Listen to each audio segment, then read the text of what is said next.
Hello friends, welcome to my YouTube channel. Dictation start होगा 3 second बाद।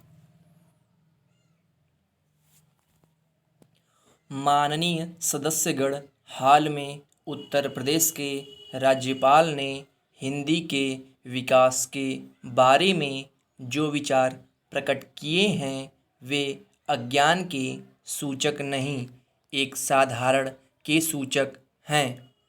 जो हमारा अनुमान है राज्यपाल महोदय तक सीमित नहीं है, बल्कि कांग्रेस के अधिसंख्य नेताओं की धारणा है।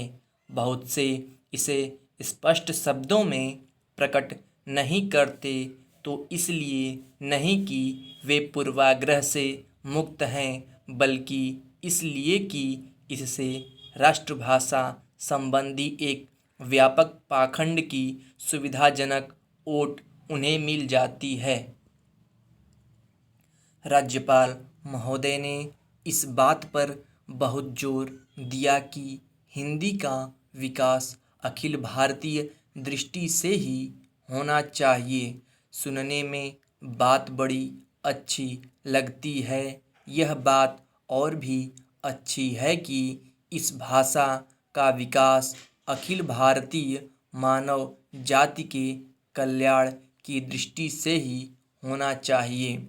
लेकिन जो लोग इस ढंग की बातें करते हैं वे न भाषा विकास के नियम समझते हैं, न किसी भाषा के विकास में कोई योग देते हैं।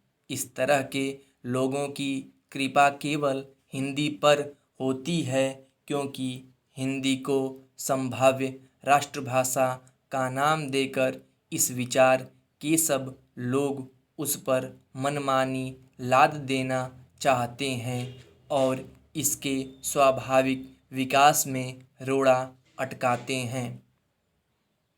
हम अखिल भारतीय दृष्टि से विरोधी नहीं हैं, बल्कि हमने सदा प्रादेशिक, सांप्रदायिक या किसी तरह की भी संकुचित मनोवृत्ति के विरुद्ध राष्ट्रीय दृष्टि और चिंतन का समर्थन किया है। लेकिन हमें यह बात दोहराना भी आवश्यक जान पड़ता है कि भारतीय भाषाओं में हिंदी ही सबसे अधिक और सबसे अधिक निष्ठा पूर्वक अखिल भारतीय दृष्टि से सोचती रही है और अखिल भारतीय उत्तरदायित्व वहन करने के योग्य बनने का स्वतः प्रयत्न करती है।